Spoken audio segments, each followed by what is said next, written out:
ಕಾಂಗ್ರೆಸ್ ಬದುಕ್ತಿರೋದು ಎಸ್ಡಿಪಿಐನ ದಯೆಯಲ್ಲಿ. ಸಂಸದ ಕ್ಯಾಪ್ಟನ್ ಬ್ರಿಜೇಶ್ ಚೌಟ ಲೇವಡಿಯನ್ನು ಮಾಡಿದ್ದಾರೆ. ಕಾಂಗ್ರೆಸ್ ಸಖ್ಯ ಯಾರ ಜೊತೆಗಿದೆ ಎಂದು ಗೊತ್ತಿದೆ ಎನ್ನುವಂಥದ್ದನ್ನು ಕ್ಯಾಪ್ಟನ್ ಬ್ರಿಜೇಶ್ ಚೌಟ ಹೇಳಿದ್ದಾರೆ. ಎಸ್ಡಿಪಿಐ ಕಾಂಗ್ರೆಸ್ ಜೊತೆ ಹೊಂದಾಣಿಕೆ ಮಾಡಿಕೊಂಡಿದೆ. ಬಂಟ್ವಾಳದ ಜನತೆಗೆ ಕಾಂಗ್ರೆಸ್ ಮೋಸ ಮಾಡ್ತಿದೆ ಎನ್ನುವುದನ್ನು ಆರೋಪನ ಮಾಡಿದ್ದಾರೆ.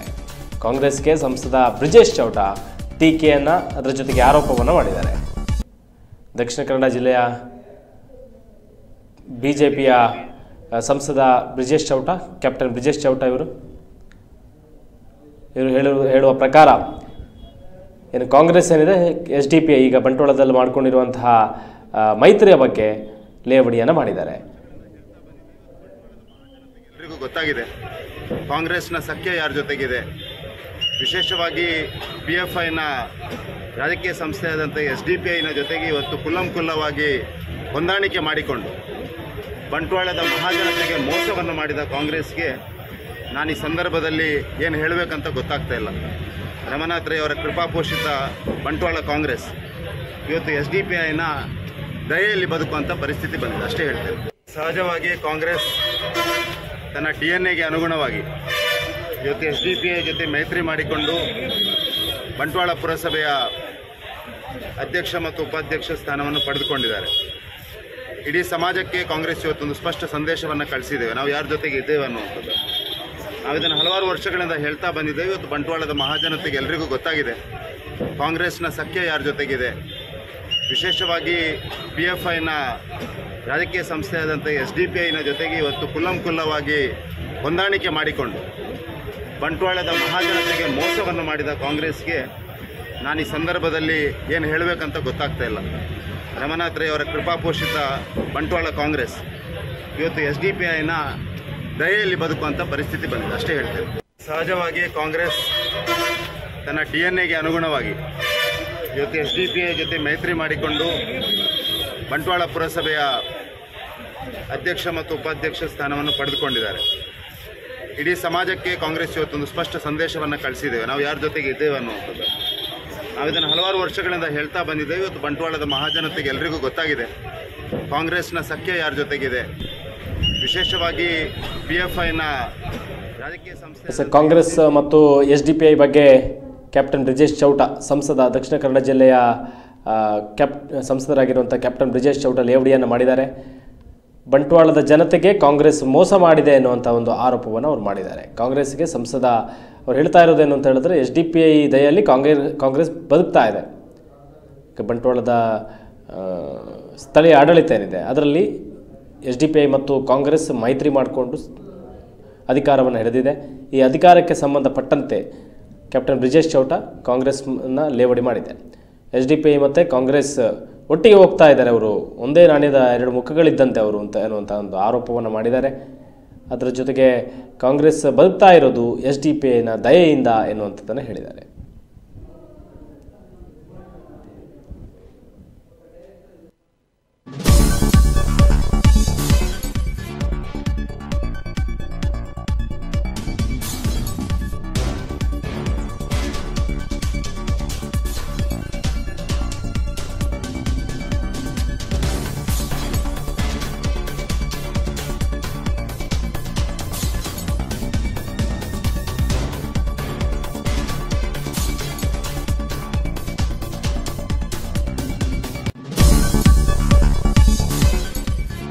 ರಾಜ್ಯಪಾಲರ ವಿರುದ್ಧ ಅಸಂಬದ್ಧ ಹೇಳಿಕೆ ವಿಚಾರ.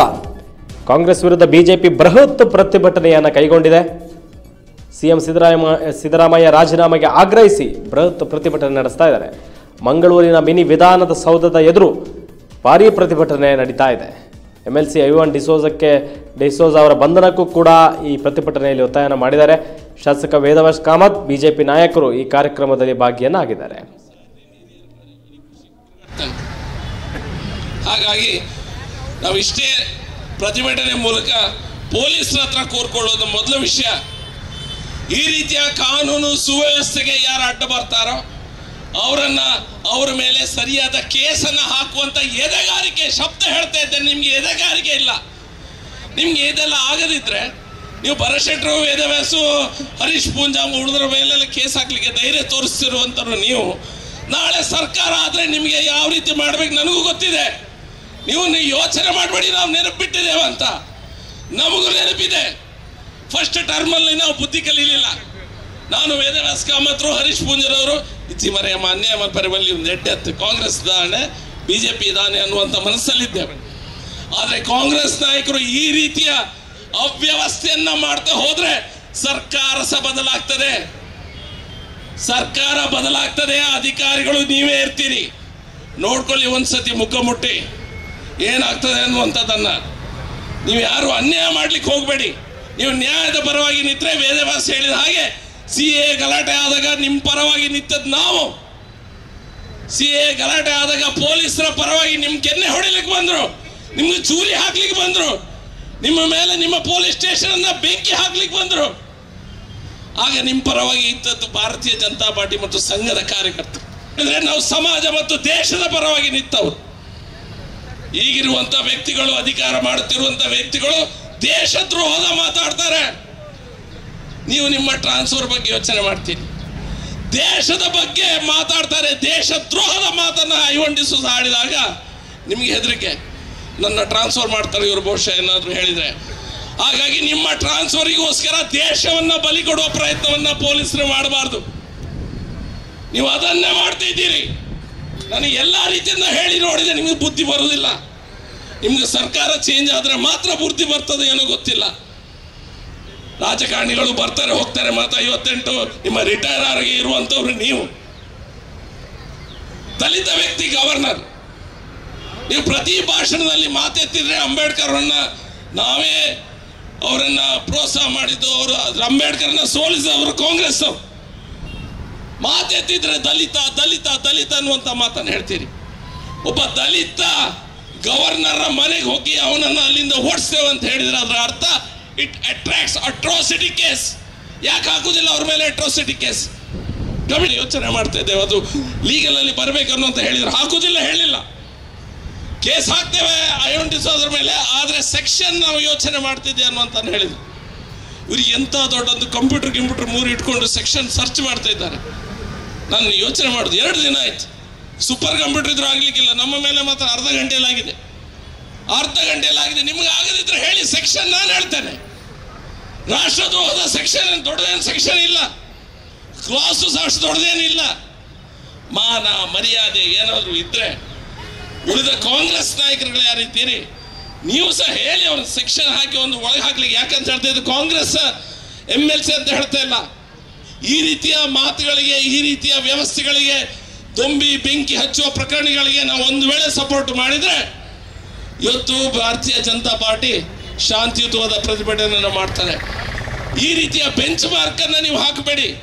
ಬೆಂಕಿ ಹಚ್ಚಿದ್ರು ತೊಂದರೆ ಇಲ್ಲ, ಕಲ್ಲು ಹೊಡೆದ್ರು ತೊಂದರೆ ಇಲ್ಲ ಅಂತ ಹೇಳಿದ್ರೆ ಮತ್ತೆ ಎಲ್ಲರೂ ಸಹ ನಾಳೆ ಅದನ್ನೇ ಮಾಡ್ತಾರೆ ಅನ್ನುವಂಥ ಮಾತನ್ನು ನಿಮ್ಮ ಮುಂದೆ ಹೇಳ್ತಾ ಇದ್ದೇನೆ. ಸಿದ್ದರಾಮಯ್ಯ ಈ ಪ್ರತಿಭಟನೆಗೋಸ್ಕರ ಅವರು ರಿಸೈನ್ ಮಾಡ್ತಾರೆ ಅನ್ನೋ ನಂಬಿಕೆ ನನಗೆ ಖಂಡಿತ ಇಲ್ಲ. ವೋಟ್ ಬ್ಯಾಂಕಲ್ಲಿ ಅವ ಸ್ವಲ್ಪ ಹೀರೋ ಆಗೋ ಪ್ರಯತ್ನ. ಸಾರಿ ಹಿರಿಯರು ಮಾರಿ ನನಗೆ ಖುಷಿ ತಿರುಗಾಡ್ತಾನೆ. ಹಾಗಾಗಿ ಇದು ಕಾಂಗ್ರೆಸ್ ಸರ್ಕಾರದ ವಿರುದ್ಧ ಮತ್ತು CM ಸಿದ್ದರಾಮಯ್ಯ ಅವರು ರಾಜೀನಾಮೆ ನೀಡಬೇಕು, ಅದರ ಜೊತೆಗೆ ಐವನ್ ಡಿಸೋಜ ವಿರುದ್ಧ ಕಠಿಣ ಕ್ರಮ ಕೈಗೊಳ್ಳಬೇಕು ಎನ್ನುವಂತಹ ನಿಟ್ಟಿನಲ್ಲಿ BJP ದಕ್ಷಿಣ ಕನ್ನಡದ BJP ಪ್ರತಿಭಟನೆ ನಡೆಸಿತು. ಪ್ರತಿಭಟನೆಯ ಈ ಕಾರ್ಯಕ್ರಮದಲ್ಲಿ ಶಾಸಕ ಭರತ್ ಶೆಟ್ಟಿ, ವೇದವ್ಯಾಸ ಕಾಮತ್, ಅಧ್ಯಕ್ಷ ಸತೀಶ್ ಕುಂಪಲ ಎಲ್ಲರೂ ಭಾಗಿಯಾಗಿದ್ದರು. ಅದರ ಜೊತೆಗೆ ಬೆಳ್ತಂಗಡಿಯ ವಿಧಾನ ಪರಿಷತ್ ಸದಸ್ಯರಾಗಿರುವಂತಹ ಪ್ರತಾಪ್ ಸಿಂಹ ನಾಯಕ್ ಅವರು ಕೂಡ ಇದ್ದಾರೆ. ಇವರೆಲ್ಲರೂ ಸೇರಿಕೊಂಡು ಪ್ರತಿಭಟನೆ ನಡೆಸ್ತಾ ಇದ್ದಾರೆ. ಅದರ ಜೊತೆಗೆ ಕಾರ್ಯಕರ್ತರು, BJP ಮುಖಂಡರು ಕೂಡ ಭಾಗಿಯಾಗಿದ್ದಾರೆ. ಇವರೆಲ್ಲ ಸೇರಿಕೊಂಡು CM ಸಿದ್ದರಾಮಯ್ಯ ರಾಜೀನಾಮೆ ನೀಡಬೇಕು ಅನ್ನುವಂಥದ್ದನ್ನು ಆಗ್ರಹಿಸಿದ್ದಾರೆ. ಅದರ ಜೊತೆಗೆ ಏನು ಐವನ್ ಡಿಸೋಜ ರಾಜ್ಯಪಾಲರ ವಿರುದ್ಧ ಮಾತನಾಡಿದರು, ಅವರಿಗೂ ಕೂಡ ಅವರ ವಿರುದ್ಧ ಕೂಡ ತನಿಖೆಯನ್ನು ಕೈಗೊಳ್ಳಬೇಕು, ಆದಷ್ಟು ಬೇಗ ಅವರನ್ನು ಬಂಧನ ಆಗಬೇಕು ಅನ್ನುವಂಥದ್ದನ್ನು ಕೂಡ ಬೇಡಿಕೆಯನ್ನು ಇಟ್ಟಿದ್ದಾರೆ. ಇತ್ತೀಚೆಗೆ ಭರತ್ ಶೆಟ್ಟಿ ಕೂಡ ಐವನ್ ಡಿಸೋಜ ವಿರುದ್ಧ ತೀವ್ರವಾಗಿ ದಾಳಿಯನ್ನು ನಡೆಸಿದ್ರು. ಅವರೊಬ್ಬ ಯಾವುದಕ್ಕೂ ಪ್ರಯೋಜನ ಇಲ್ಲದ ವ್ಯಕ್ತಿ ಅನ್ನುವಂಥದ್ದನ್ನು ಕೂಡ ಹೇಳಿದರು. ಈ ಬಗ್ಗೆ ನಮ್ಮ ಜೊತೆಗೆ ಕನೆಕ್ಟ್ ಆಗಿದ್ದಾರೆ ವಿಧಾನ ಪರಿಷತ್ ಸದಸ್ಯ ಐವನ್ ಡಿಸೋಜ. ಸರ್ ನಮಸ್ತೆ. ನಮಸ್ತೆ ಸರ್. ಮಂಗಳೂರಿನಲ್ಲಿ ಭಾರಿ ಒಂದು ಪ್ರತಿಭಟನೆಯನ್ನ ಬಿಜೆಪಿ ಕೈಗೊಂಡಿದೆ. ಅದು ಮುಖ್ಯವಾಗಿ ಐವನ್ ಡಿಸೋಜ ವಿರುದ್ಧ ಅನ್ನುವಂಥದ್ದು ಇಲ್ಲಿ ಸ್ಪಷ್ಟ ಆಗ್ತಾ ಇರುವಂತದ್ದು. ಏನ್ ಹೇಳಲಿಕ್ಕೆ ಬಯಸ್ತೀರಾ ಸರ್ ಈ ಬಗ್ಗೆ? ಬಿಜೆಪಿ ಅವರಿಗೆ ಯಾವುದೇ ವಿಚಾರದಲ್ಲಿ ಚರ್ಚೆ ಮಾಡ್ಲಿಕ್ಕೆ ವಿಷಯಗಳು ಇಲ್ಲ. ಅವರಿಗೆ ಚರ್ಚೆ ಮಾಡಲು ವಿಷಯಗಳು ಇಲ್ಲದಿದ್ದಾಗ ವೈಯಕ್ತಿಕವಾಗಿ ಮಾಡುವುದು, ಮನೆಗಳಿಗೆ ಕಲ್ಲು ಬಿಸಾಡುವುದು, ಕೊಲೆ ಮಾಡುವುದು, ಇನ್ನೊಬ್ಬನಿಗೆ ಶಿಕ್ಷಕರುಗಳನ್ನ ಮಾರ್ಗದಲ್ಲಿ ಬೀದಿಯಲ್ಲಿ ಬಂದು ನಿಲ್ಲಿಸುವುದು, ರಾಹುಲ್ ಗಾಂಧಿಗೆ ಕೆಪ್ಪೆಗೊಡೆಯಬೇಕು ಹೇಳೋದು, ಇದೆಲ್ಲ ಬಿಜೆಪಿ ಅವರು ಪದೇ ಪದೇ ಮಾಡ್ತಾ ಇದ್ದಾರೆ. ಹಾಗಾಗಿ ಅವರಿಗೆ ಜನರ ಶಾಪ ತಟ್ಟಿದೆ. ಭರತ್ ಶೆಟ್ಟಿಗೆ ಮತ್ತು ವೇದವಾಸ್ ಕಾಮತಿಗೆ ಜನರ ಶಾಪದಿಂದಾಗಿ ಅವರು ಏನು ಮಾತಾಡ್ತಾರೆ ಅವರಿಗೆ ಗೊತ್ತೇ ಇಲ್ಲ. ಹಾಗಾಗಿ ಅವ್ರನ್ನ ಎಲ್ಲಿಯಾದ್ರೂ ಒಂದು ಒಳ್ಳೆ ಆಸ್ಪತ್ರೆ ಹುಡುಕಿ ಆಸ್ಪತ್ರೆಯಲ್ಲಿ ಚಿಕಿತ್ಸೆ ಕೊಡ್ಬೇಕು. ಇದು ನನ್ನ ಅವರ ಬಗ್ಗೆ ಇರುವಂತ ಅಭಿಪ್ರಾಯ. ಮತ್ತೆ ಇವತ್ತು ಕೇಂದ್ರದಲ್ಲಿ ಬಿಜೆಪಿ ಸರ್ಕಾರ ಇದೆ, ರಾಜ್ಯದಲ್ಲಿ ಗವರ್ನರ್ ಮೂಲಕ ರಾಜ್ಯದಲ್ಲಿ ಚುನಾಯಿತ ಸರ್ಕಾರವನ್ನ ಅವರು ಕೆಡವಬೇಕು, ಆ ಸರ್ಕಾರ ತೆಗಿಬೇಕು ಅಂತೇಳಿ ಪ್ರಯತ್ನವನ್ನ ಮಾಡ್ತಾ ಇದ್ದಾರೆ. ಅವರ ಪ್ರಯತ್ನಕ್ಕೆ ಯಾವುದೇ ಎಳ್ಳೆಯಷ್ಟು ಒಂದು ಸಫಲತೆ ದೊರೆಯಲಿಲ್ಲ. ಪ್ರಾಥಮಿಕ ಹಂತದಲ್ಲಿ ಕೋರ್ಟ್ ಅಲ್ಲಿ ಕೂಡ ಗವರ್ನರ್ ಅವರು ಏನು ಮುಖ್ಯಮಂತ್ರಿ ಮೇಲೆ ಕೇಸ್ ದಾಖಲು ಮಾಡಬೇಕು ಅಂತ ಹೇಳಿದ್ರು, ಅದಕ್ಕೆ ಕೂಡ ರಾಜ್ಯ ಹೈಕೋರ್ಟ್ ಸೊಪ್ಪಾಗ್ಲಿಲ್ಲ. ಹಾಗಾಗಿ ಅವರಿಗೆ ಇವತ್ತು ಅವರು ಏನು ಮಾತಾಡ್ತಾರೆ, ಅವರಿಗೆ ಇವತ್ತು ಮತಿಭ್ರಮಣೆ ಆಗಿದೆ, ಅವರು ಮೆಂಟಲ್ ಬ್ಯಾಲೆನ್ಸ್ ಇಲ್ಲ ಅವ್ರ ಹತ್ರ. ಹಾಗಾಗಿ ಏನೇನೋ ಮಾತಾಡ್ತಾರೆ. ಅವರಿಗೆ ನಾನು ರಿಕ್ವೆಸ್ಟ್ ಮಾಡ್ತೇನೆ, ಅವರು ಶಾಸಕರಾಗಲಿಕ್ಕೆ ಅನರ್ಹರು, ಅವರನ್ನು ಶಾಸಕತ್ವದಿಂದ ತೆಗೆದುಹಾಕ್ಬೇಕು ಅಂತ ಹೇಳಿ ನನ್ನ ಒತ್ತಾಯ. ಸೊ ಒಂದ್ ಕಡೆ ಮಾತಾಡುವಂತ ಸಂದರ್ಭದಲ್ಲಿ ಭರತ್ ಶೆಟ್ಟಿ ಹೇಳ್ತಾರೆ ಐವನ್ ಡಿಸೋಜ ಒಬ್ಬ ಮೆಂಟಲ್ ಗಿರಾಕಿ ಅಂತಾನೆ ಹೇಳ್ತಾರೆ. ಅವರು ನೇರವಾಗಿ ನಿಮ್ಮ ಮೇಲೆ ವಾಕ್ಪ್ರಹಾರ ಮಾಡ್ತಾರೆ ಅಂತ. ನಾನು ಮೆಂಟಲ್ ಗಿರಾಕಿ ಯಾಕೆ ಅಂತ ಹೇಳಿದ್ರೆ, ಅವರು ಡಾಕ್ಟರ್ ಅಲ್ಲ, ಅವರ ಬಳಿ ನಾವು ಚಿಕಿತ್ಸೆಗೆ ಹೋಗೋದಿಲ್ಲ. ಯಾಕೆಂದ್ರೆ ಅವ್ರ ಹತ್ರ ಹೋದ್ರೆ ಇದ್ದವರೆಲ್ಲ ಮೆಂಟಲ್ ಆಗ್ತಾರೆ. ಮೆಂಟಲ್ ಸರಿ ಇಲ್ಲದ ಒಬ್ಬ ಮೆಂಟಲ್ ಸರಿ ಇದ್ದಿದ್ರೆ ಶಾಸಕರಾಗ್ತಾರೆ, ವೈದ್ಯರಾಗ್ತಾ ಇದ್ರು. ಅವ್ರಿಗೆ ವೈದ್ಯರಾಗಿ ಗಿರಾಕಿಗಳಿಲ್ಲ. ಹಾಗೆ ಅವರು ನಮ್ಮಂತವ್ರನ್ನೆಲ್ಲ ಮೆಂಟಲ್ ಅಂತ ಹೇಳ್ತಾರೆ. ಅದರಿಂದ ಅವರಿಗೆ ಸಂತೋಷ ಇದೆ. ಅದು ಜನರ ಶಾಪದಿಂದ ಮಾತಾಡಿದವರು.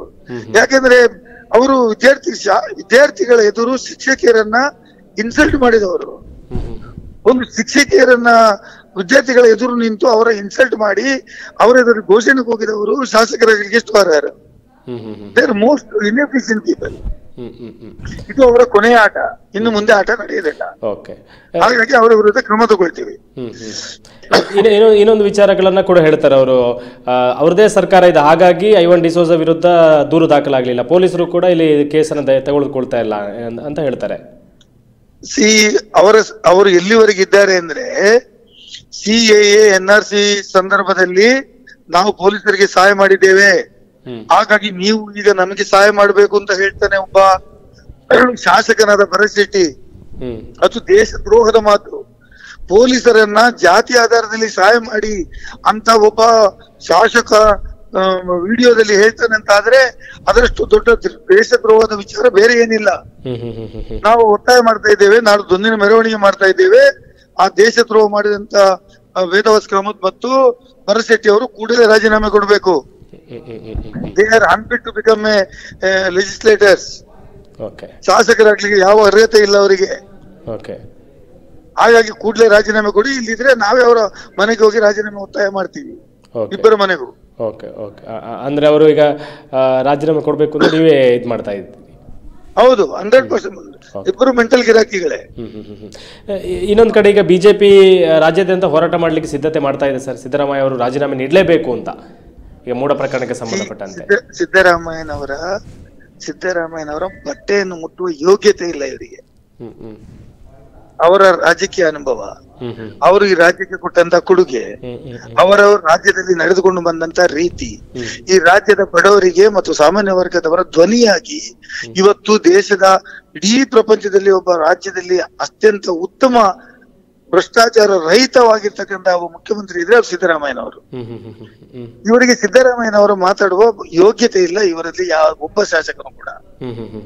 ಹಾಗಾಗಿ ಸಿದ್ದರಾಮಯ್ಯನವರು ರಾಜೀನಾಮೆ ಇವರು ಕೇಳಿದ್ರೆ ರಾಜೀನಾಮೆ ಕೊಡ್ತಾರ?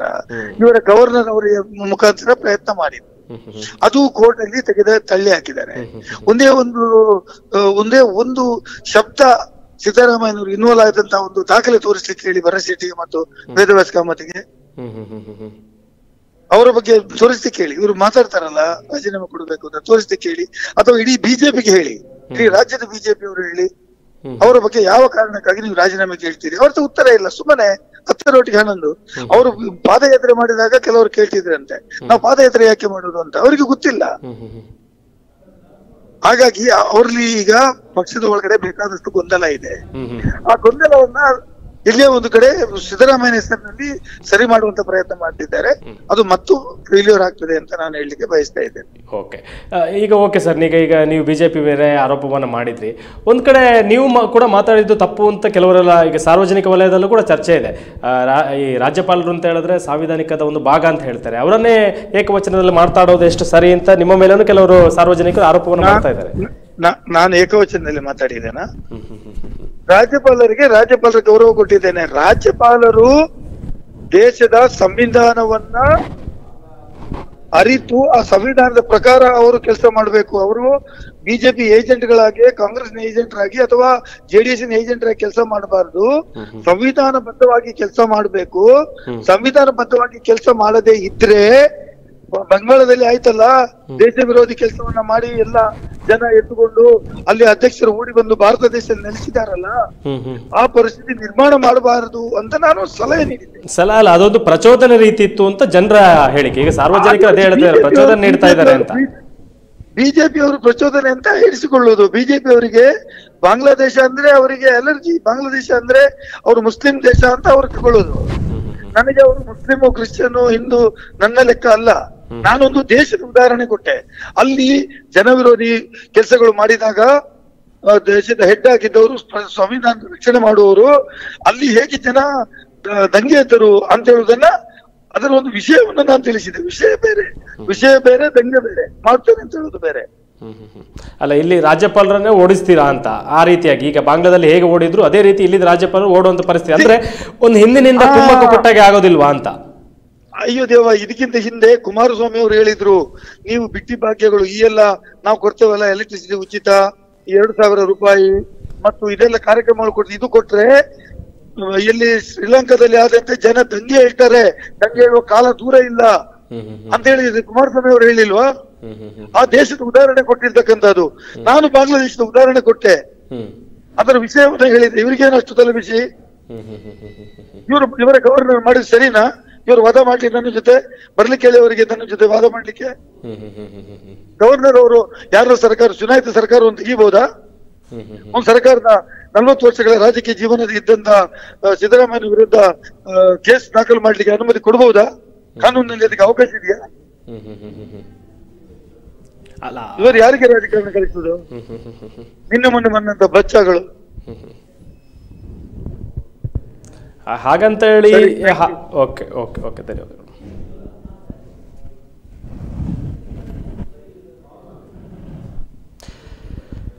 ಎಸ್, ಇದು ಭರತ್ ಶೆಟ್ಟಿ ವಿರುದ್ಧ ಅಧಿಕಾರ ಮಾಡುತ್ತಿರುವಂತ ವ್ಯಕ್ತಿಗಳು ದೇಶದ್ರೋಹದ ಮಾತಾಡ್ತಾರೆ. ನೀವು ನಿಮ್ಮ ಟ್ರಾನ್ಸ್ಫರ್ ಬಗ್ಗೆ ಯೋಚನೆ ಮಾಡ್ತೀರಿ, ದೇಶದ ಬಗ್ಗೆ ಮಾತಾಡ್ತಾರೆ. ದೇಶದ್ರೋಹದ ಮಾತನ್ನ ಐವಂಡಿಸು ಆಡಿದಾಗ ನಿಮಗೆ ಹೆದರಿಕೆ, ನನ್ನ ಟ್ರಾನ್ಸ್ಫರ್ ಮಾಡ್ತಾರೆ ಇವರು ಬಹುಶಃ ಏನಾದ್ರು ಹೇಳಿದ್ರೆ. ಹಾಗಾಗಿ ನಿಮ್ಮ ಟ್ರಾನ್ಸ್ಫರಿಗೋಸ್ಕರ ದೇಶವನ್ನ ಬಲಿ ಕೊಡುವ ಪ್ರಯತ್ನವನ್ನ ಪೊಲೀಸರು ಮಾಡಬಾರ್ದು. ನೀವು ಅದನ್ನೇ ಮಾಡ್ತಾ ಇದ್ದೀರಿ. ನನಗೆ ಎಲ್ಲಾ ರೀತಿಯಿಂದ ಹೇಳಿ ನೋಡಿದೆ, ನಿಮಗೆ ಬುದ್ಧಿ ಬರುವುದಿಲ್ಲ. ನಿಮ್ಗೆ ಸರ್ಕಾರ ಚೇಂಜ್ ಆದ್ರೆ ಮಾತ್ರ ಬುದ್ಧಿ ಬರ್ತದೆ, ಏನೋ ಗೊತ್ತಿಲ್ಲ. ರಾಜಕಾರಣಿಗಳು ಬರ್ತಾರೆ ಹೋಗ್ತಾರೆ, ಮಾತ್ರ 58 ನಿಮ್ಮ ರಿಟೈರ್ ಆಗಿ ಇರುವಂತವ್ರು ನೀವು. ದಲಿತ ವ್ಯಕ್ತಿ ಗವರ್ನರ್, ನೀವು ಪ್ರತಿ ಭಾಷಣದಲ್ಲಿ ಮಾತೆತ್ತಿದ್ರೆ ಅಂಬೇಡ್ಕರ್ ಅವರನ್ನ ನಾವೇ ಅವರನ್ನ ಪ್ರೋತ್ಸಾಹ ಮಾಡಿದ್ದು, ಅವರು ಅಂಬೇಡ್ಕರ್ನ ಸೋಲಿಸಿದವರು ಕಾಂಗ್ರೆಸ್. ಮಾತೆತ್ತಿದ್ರೆ ದಲಿತ ದಲಿತ ದಲಿತ ಅನ್ನುವಂತ ಮಾತನ್ನು ಹೇಳ್ತೀರಿ. ಒಬ್ಬ ದಲಿತ ಗವರ್ನರ್ ಮನೆಗೆ ಹೋಗಿ ಅವನನ್ನು ಅಲ್ಲಿಂದ ಓಡಿಸ್ತೇವೆ ಅಂತ ಹೇಳಿದ್ರೆ ಅದರ ಅರ್ಥ ಇಟ್ ಅಟ್ರಾಕ್ಟ್ಸ್ ಅಟ್ರಾಸಿಟಿ ಕೇಸ್. ಯಾಕೆ ಹಾಕುದಿಲ್ಲ ಅವ್ರ ಮೇಲೆ ಅಟ್ರಾಸಿಟಿ ಕೇಸ್? ಕಮಿಟಿ ಯೋಚನೆ ಮಾಡ್ತಾ ಇದ್ದೇವೆ, ಅದು ಲೀಗಲ್ ಅಲ್ಲಿ ಬರಬೇಕು ಅನ್ನೋಂತ ಹೇಳಿದ್ರು, ಹಾಕುದಿಲ್ಲ, ಹೇಳಿಲ್ಲ. ಕೇಸ್ ಹಾಕ್ತೇವೆ ಐಡೆಂಟಿಸೋದ್ರ ಮೇಲೆ, ಆದ್ರೆ ಸೆಕ್ಷನ್ ನಾವು ಯೋಚನೆ ಮಾಡ್ತಿದ್ದೆ ಅನ್ನುವಂತ ಹೇಳಿದ್ರು. ಇವ್ರಿಗೆ ಎಂತ ದೊಡ್ಡೊಂದು ಕಂಪ್ಯೂಟರ್ 3 ಇಟ್ಕೊಂಡು ಸೆಕ್ಷನ್ ಸರ್ಚ್ ಮಾಡ್ತಾ ಇದ್ದಾರೆ. ನಾನು ಯೋಚನೆ ಮಾಡುದು 2 ದಿನ ಆಯ್ತು. ಸೂಪರ್ ಕಂಪ್ಯೂಟರ್ ಇದ್ರೂ ಆಗ್ಲಿಕ್ಕಿಲ್ಲ, ನಮ್ಮ ಮೇಲೆ ಮಾತ್ರ ಅರ್ಧ ಗಂಟೆಯಲ್ಲಿ ಆಗಿದೆ. ನಿಮಗೆ ಆಗದಿದ್ರೆ ಹೇಳಿ, ಸೆಕ್ಷನ್ ನಾನು ಹೇಳ್ತೇನೆ. ರಾಷ್ಟ್ರದ್ರೋಹದ ಸೆಕ್ಷನ್ ದೊಡ್ಡದೇನು ಸೆಕ್ಷನ್ ಇಲ್ಲ, ಕ್ಲಾಸು ಅಷ್ಟು ದೊಡ್ಡದೇನಿಲ್ಲ.